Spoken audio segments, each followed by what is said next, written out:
I'm not wearing any pants right now. Alright, you bastards. It is that time of the month again where I rank all the movies that I have seen this month. That includes new movies and movies that I've seen in my free time, which are all logged on my Letterboxd profile. So do yourself a favor and follow me on Letterboxd right now. So this month I have seen 12 movies. So let's rank them. The Odyssey. Now this, just like my review, is a bit of a hot take. I don't think this movie is as good as people make it out to be. I don't even think this is one of the best Christopher Nolan works. I do think this is a good film, like it's not a bad film, but it's just lacking some minor elements that could have made it better, in my opinion. I think the biggest flaw with this film is that it lacks the immersion of an epic film. Especially because, look, I know this is a fantasy story, I'm well aware of that, but it is grounded in Greek culture and Greek mythology.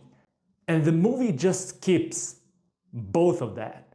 Even Greek mythology, it just borrows some creatures, some elements, but it just skips over Greek mythology in favor of making the movie more accessible. Now look, I don't want to sound like a hater of this film. I still want to buy this film for my collection.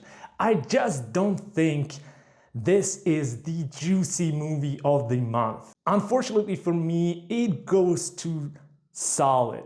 We will see on rewatch if it will stay there forever, but for now, it goes to solid. Michael, I finally watched this film. I think this is a good and fun film. Now, whether you're a Michael Jackson fan or not, it's an entertaining film and it will leave you singing the songs after the movie is done. However, as a biopic film, it doesn't do anything new. And also, some of the dramatic things in Michael's life are simply not as dramatic as the movie wants to portray them. So overall, I think it's a fun movie, but for me, it is going to be, it's going into the mid-tier, but I am sure for some, this will definitely be higher on this list, and I don't mind that at all. Moana. Now this is straight up trash. This is a piece of shit of a film.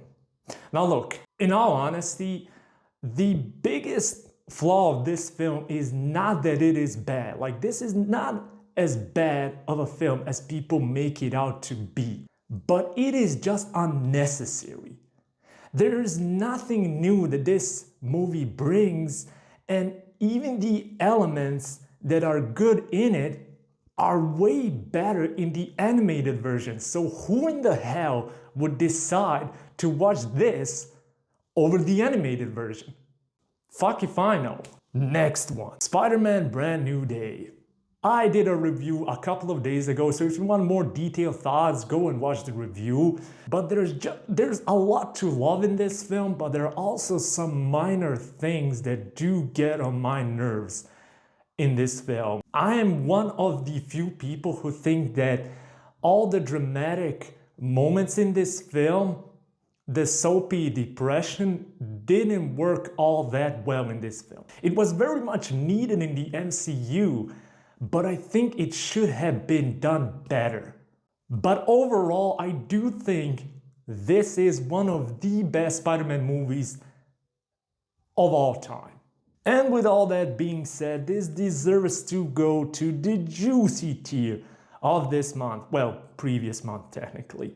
Next one, Dallas Buyers Club. Now, if you want to see Oscar-worthy performances in a film, this is a movie for you. It is a gripping story about health organizations, big pharmacies, and it's a story about one man's fight to take matters into his own hands. I love the film, and this is probably the best Jared Leto performance of his lifetime, and probably will be. My only complaint in this film is that the characters weren't written all that well.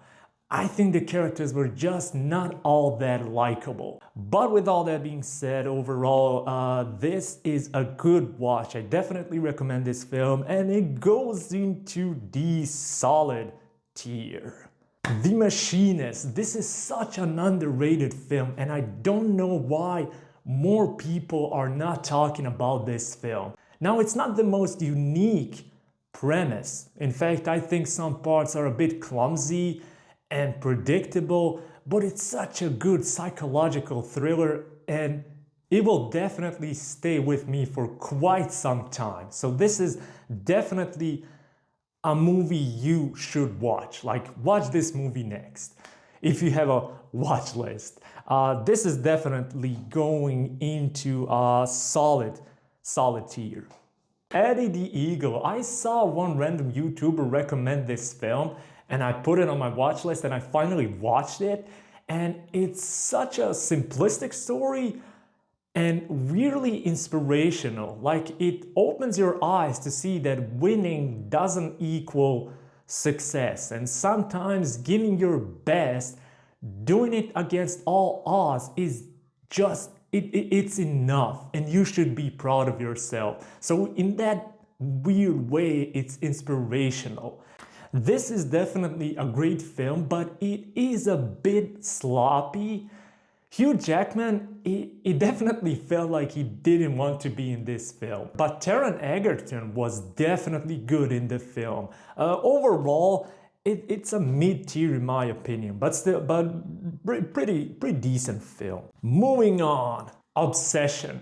Holy shit, did this movie surprise me. Like, fuck Hollywood. If this is what almost a complete amateur made, then Hollywood is giving its budget to wrong people. The originality, the quality, this is what we need. It's very impressive how manipulative this film is and how Obsession turns into complete horror. I love this film. It's a juicy tier this month, without a doubt.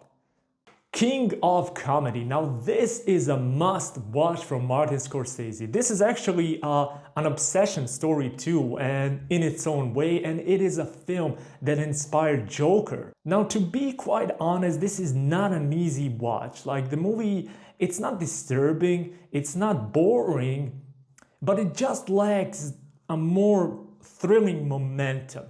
But overall, I love this film, and it definitely goes into solid tier. Next one, Watchmen. Holy fuck, this is one of a kind film. Like, this is probably one of the best superhero movies of all time.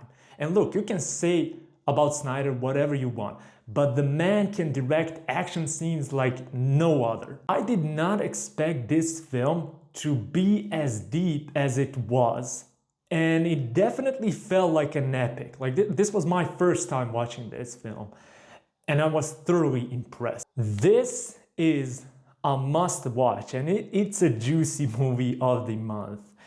I can definitely see why they picked Snyder to direct DC movies, and you know, some wins, some were shit, but honestly, I respected his vision of DC. At least during his time, it was completely different from Marvel. It had its own tone, it played differently.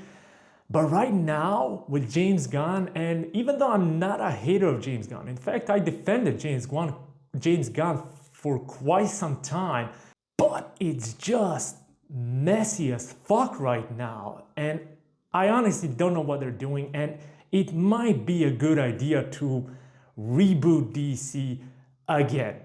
I don't know I don't know if you agree or not, but definitely comment down below. Beverly Hills Cop. Now, what would our lives be without the movies from the 80s? Well, that sounded good. Now look, Eddie Murphy is one of the most charming personalities in Hollywood of all time, and they just don't make movies like this. Like movies like this don't, it seems like they don't exist anymore, because they're just not written as well as they used to, and there are no talents that can carry a film like he did. So overall, great film, surprisingly good story, but the pacing, like it's almost an 80s thing that the pacing is a bit slow and clunky. But overall, it's a good watch, a fun watch, and it goes into solid tier. A lot of solid films this month. And the last film, A Hunt for Wilder People. Now this is a film from Taika Waititi, and he's such a good and underrated director, but I have yet to see some of the bad projects that he did. But Jojo Rabbit is still one of my favorites on Letterboxd. This film felt like an indie movie, but made well. Like it is very well written. It's a story about an adopted boy who desperately needs someone to be with him, even though he's kind of pushing everyone away from him. And the way Taika balances comedy and drama, I just love it. Like, not a lot of people can balance that right, because comedy and drama, they're like polar opposites, right? I love this film, but it definitely felt like all of the elements in this film, he perfected them in movies that came after it, especially the characters. So it's definitely painful to say this, but I will be putting this film into the mid-tier. And that is it, all the movies that I have seen in a month. A lot of solid films and a lot of good new releases. Tell me your thoughts down below. Make sure to follow me on Letterboxd, subscribe to this channel for more amazing content, like this video for more, and that is about it. See you next time.